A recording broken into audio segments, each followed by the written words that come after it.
Tadi bedain kami ada tugas ya, Iya.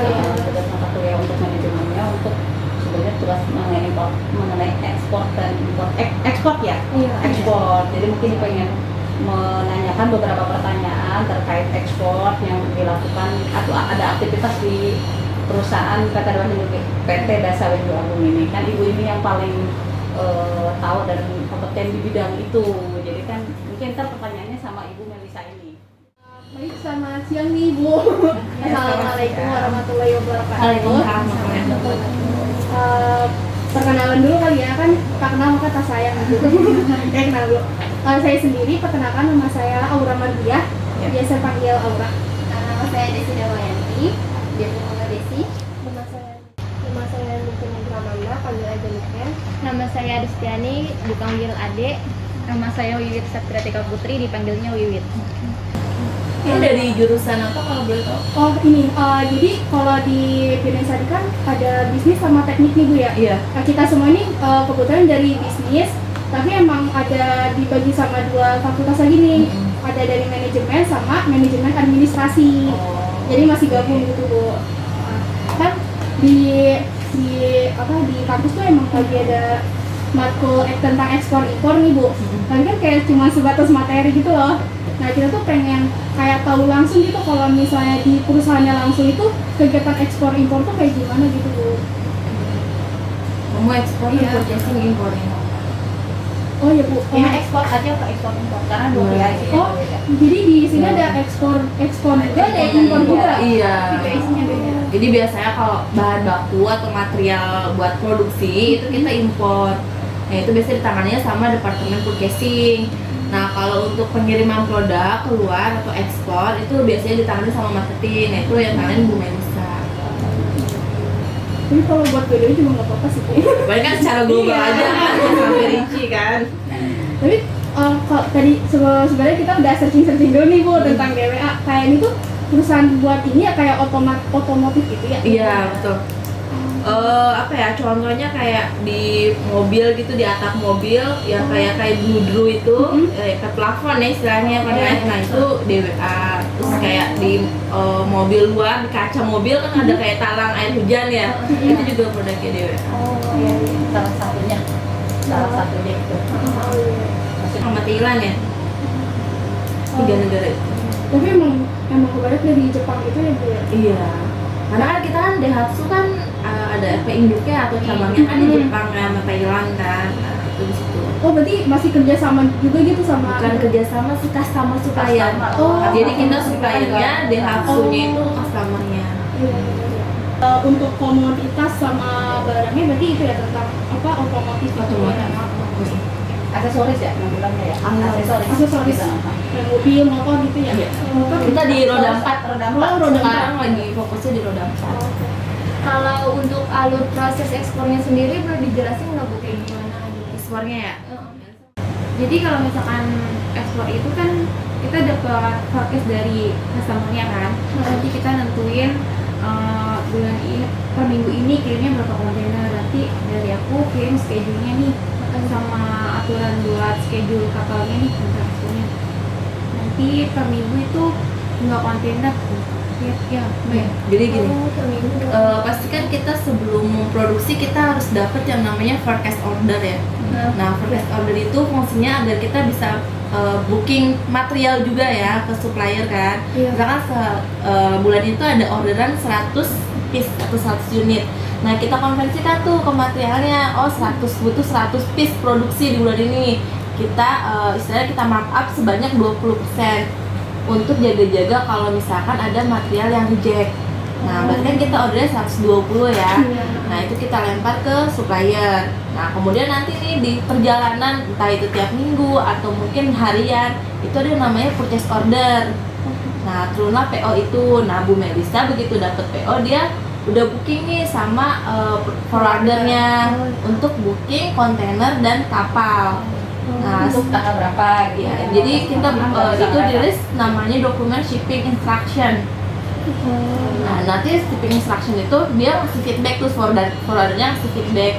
Isinya itu nanti dia ada ngasih tahu nama kapalnya apa, dan di apa namanya dijemput tanggal berapa, diambil tanggal berapa. Staffing Ya, staffingnya tanggal berapa. Nah, setelah tanggal itu keluar, di sini nyiapin tuh buat ngisi si kontainernya, barang-barangnya disiap-siapin. Nah, begitu staffing, dari sini lebih tenang udah invoice sama packing list Oh iya.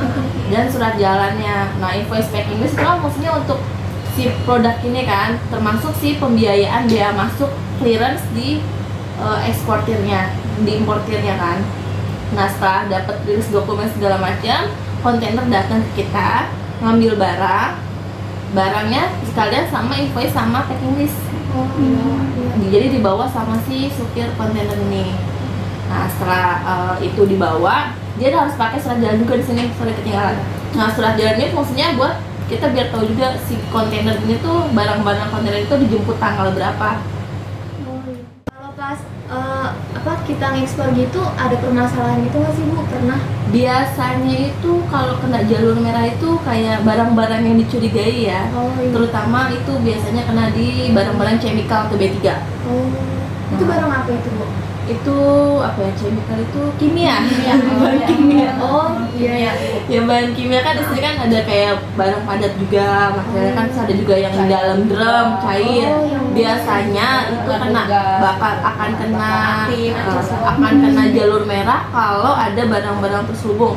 Misalkan nih kita kirim barang di packing list, kan awalnya kita kirim packing list kan ke forwarder, itu ada 4 barang.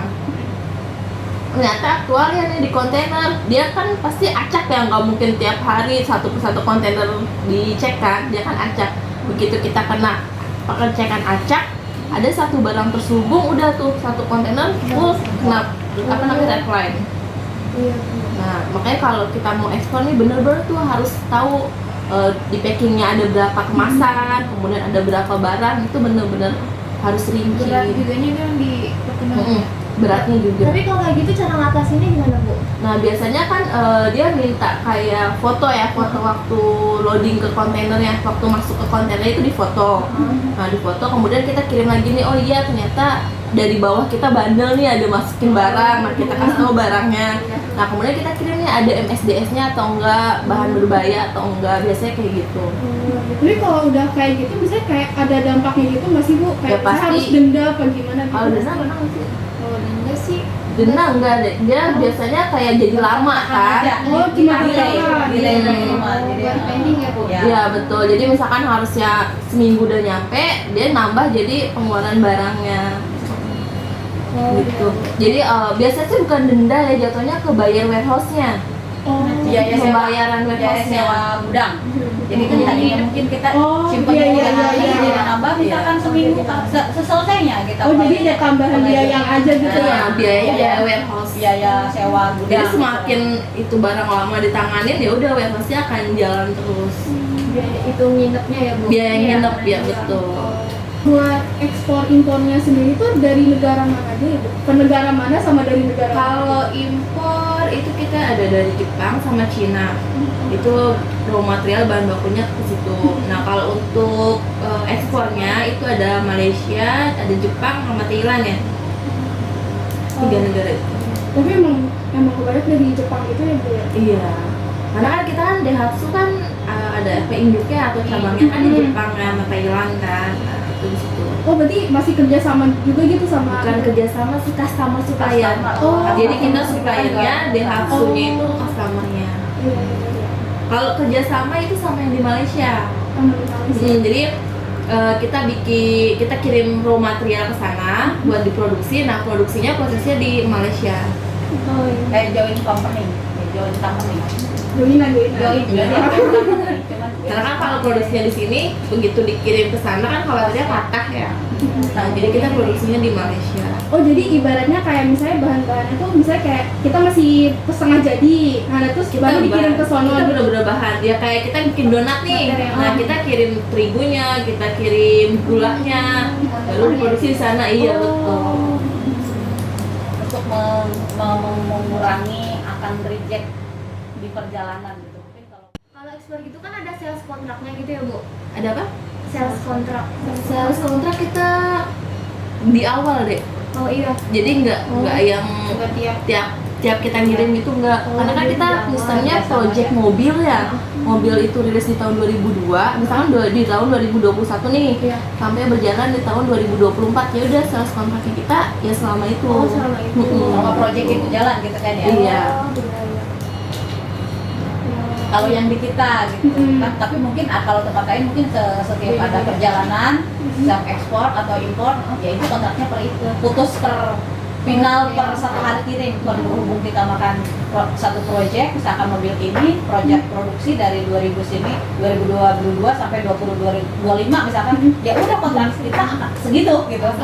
Nah gitu. Apa aja yang dipakai? Kenapa? Metode Payment. Metode pembayaran apa nih? Iya, yang Iya, diekspor iya. apa, impor apa gitu. Iya. Kalau metode pembayaran sih tetap 30 hari ya Teh ya? Sama Iya. kan ya? Iya, 30 hari Kayak setelah. pakai LC gitu, Bu. Oh, mungkin pembayaran ini ya, maksudnya pembayaran per ordernya kan kita ada beberapa yang harus dibayarnya nih. Apakah per ordernya, apakah biaya kirimnya, biaya kirim atau biaya pajaknya yang dimaksud bayar apa nih? Bayar Kirim. Biaya kirim. Iya. Kalau biaya kirim mah memang 30 hari.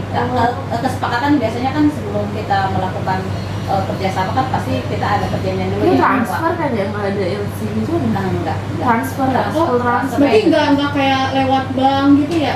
Transfer kayaknya benar. Soalnya kita kan ada kayak materi kayak misalnya kayak lewat bank dulu gitu loh. Kak. Iya, perantaranya Oh, gitu. perantaranya jadi ada perantara bank antara banknya jadi penagih atau jadi perantara doang gitu.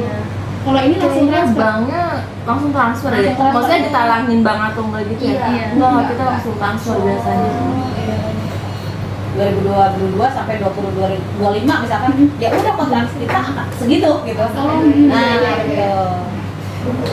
Oh iya, Bu, untuk pengirimannya di sini pakai jalur laut atau Ada. Ada dua-duanya. Oh, ada dua-duanya. Mm. Kalau misalnya pakai jalur laut itu pakai maskapai apa, sama kalau di udara pakai itu apa, Bu? Forwarder Iya, kali ya. iya. Kalau kita biasanya pakai Yusen deh. Oh iya, Bisa. pakai logistik. Karena kan kita ada bahan kimianya ya yang agak susah nyari forwarder tuh. Dulu pernah pakai apa ya, aku lupa namanya. Itu pengurusan di sananya, jadi yang tadi kena red line itu. Iya. Jadi kita Sama harus Ega Mitra ya? Hah? Sama Ega Mitra bukan? Iya, Ega Mitra yang bagian impornya. Yang impor. Mm-mm. Itu berarti biasanya untuk yang impor. Ekspor. Untuk kalau lautnya di pelabuhan apa ya, Pak? Kalau laut kita di Priok. Oh, di Priok. Ekspor impor di Priok gitu ya. Itu ada pembagian jenisnya nggak sih, Kak? Kalau misalnya kita pengen pakai udara itu jenisnya yang apa, kalau laut itu jenisnya apa emang sedapatnya gitu? Jenis apanya tuh? Misalnya jenis barangnya gitu. Misalnya yang Yang bisa lewat laut kimia atau berarti lewat emang harus Oh pakainya enggak, laut jadi gitu. gini, biasanya penentuan darat atau laut itu dari keurgenitas si barang dibutuhkan si customernya. Nah misalkan kayak ada, si customernya salah PO nih, harusnya dia membutuhkan 200, ternyata dia hanya 100. Nah sedangkan barang itu butuh nih minggu ini. Nah itu biasanya kita lewat jalur udara gitu. Yang cepet gitu ya? Iya, yang cepet itu. Karena kalau udara kan sekitar 3-4 hari ya. Kalau laut kan butuh seminggu lebih. Kondisional berarti gitu. Berarti kalau nggak buru-buru ya udah lewat laut aja gitu. Jadi kan sesuai Maksudnya- sama kontrak di awal tadi Oh, kan. oh. Jadi kita misalkan di kontrak tadi ya udah 1 kali ngirim lewat laut misalkan 1.200 piece. Ya udah terus sampai kontraknya selesai ya seperti itu. Kecuali yang tadi saya bilang ada urgenitas baru kita lewat udara. Kalau dari sisi kapal atau maskapainya itu tergantung si forwarder dapetnya ya. Karena kan kita istilahnya menyerahkan tanggung jawabnya ke forwarder ya untuk ekspornya kan. Jadi ya Pihak ketiga. Layar pihak pihak kedua kali ya. Oh Ya bisa jadi pihak kedua kan. Oh iya. Jadi dia sama Yusen. Makanya tadi ada yang namanya shipping instruction. Kita kirim shipping instruction, mereka baru kasih feedback tuh nama kapalnya apa, nomor berapa itu di shipping instruction.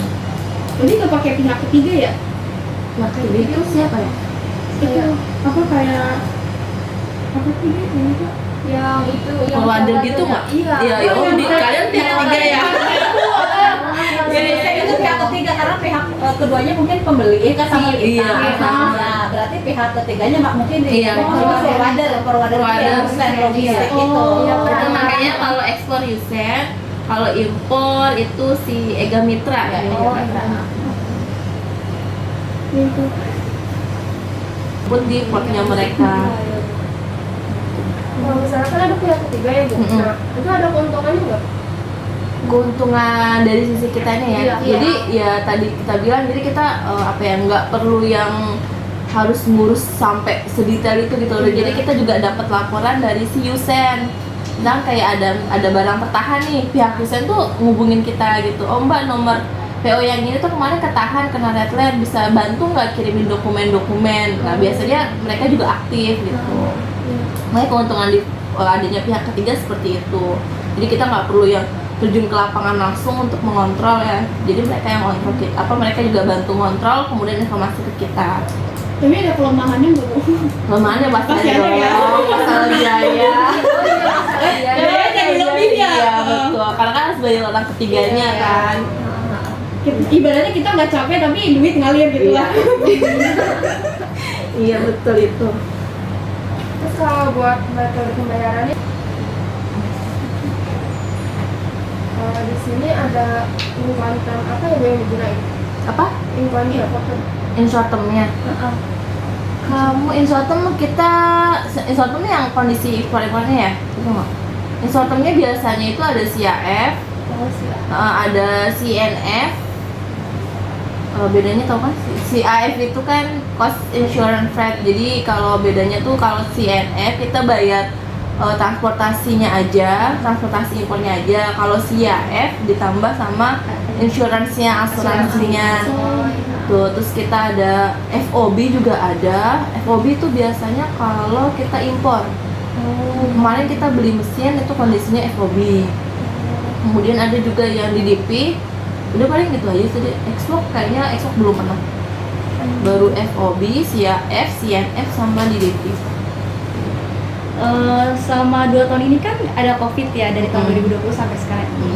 Nah, dari dampak COVID ini ada penurunan nggak dari kegiatan ekspor impor ini? Oh pasti ada dong. Dari 30 ya Pak ya? Pasti ada itu 2000. Tapi nggak mbak Bu, kayak nggak apa-apa kita nanya kayak gini gitu. Apa-apa. Jadi di tahun 2020 itu sampai penurunan sebesar 35% lah. Penurunan omset ya, omset kalau ekspor impornya kan perlu dibagi lagi ya. Iya, iya. Kalau penurunan omset sih sekitar 35%. Tapi termasuknya kita yang masih survive masih bagus. Iya. Masih bertahan ya. Masih bertahan. Sama pandemi ini. Dan 35 tuh sebenarnya kalau diukur dari COVID masih bagus ya 35. Masih, karena kan udah Iya tutup. bisa. Sampai 70 kan udah ini mah goyang banget. Iya. COVID juga kan sekarang udah mulai menurun gitu ya. Terus kalau misalnya udah kegiatan udah mulai lancar lagi kan, Iya, udah kayak udah mulai seperti stabil. awal gitu, udah stabil. Dan itu presentasinya berapa tuh? Dari yang turun banget sampai sekarang? Dia itu masih ada sekitar sisi 15% lah dari year to year ya. Maksudnya tahun ke tahun itu tahun 2021 itu kan tadi 2020 itu pencapaian itu 35% turun. Kemudian 2022 ini tuh ada 2021 tuh naik berapa persen ya? Ya sekitar sekarang sekitar 10% lah dia selisihnya sama tahun yang sebelumnya ya. Sama sebelum Covid. Kan sebelum Covid 2019 Udah ya. rada mau kepulih gitu ya Bu? Iya, betul. Iya. Cuma ya masih apa ya, istilahnya masih goyang lah deh, karena kan dampak yang apa tuh kemarin krisis moneter ya di tahun 2023 tuh, jadi kan penjualan mobil kan juga belum stabil karena ada apa namanya gosip yang kenaikan suku bunga kan. Itu saya juga kayak dengar Mau kayak beli ya? yen juga naik kan. Iya betul. Kan pagi itu juga ini juga di Jepang juga Iya. kan ya. Itu yen naik. Yang udah pasti kerasa kan USD ya, Iya. jauh banget kan. Terus harga minyak juga kan naik lagi ya. Jadi pengaruh ke harga raw material juga kan. Oh iya. Situ.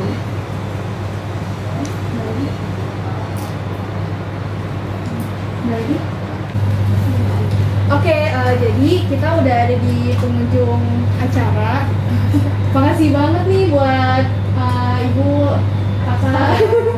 Kita jadi belajar banyak banget di sini. Selain teori yang ada di kampus juga kita belajar langsung nih di sini kayak gimana. Juga sempat tadi ditunjukin juga tentang proses produksinya. Makasih banget nih Bu. Kalau ada yang belum jelas nggak apa-apa kontak aja ya. Iya.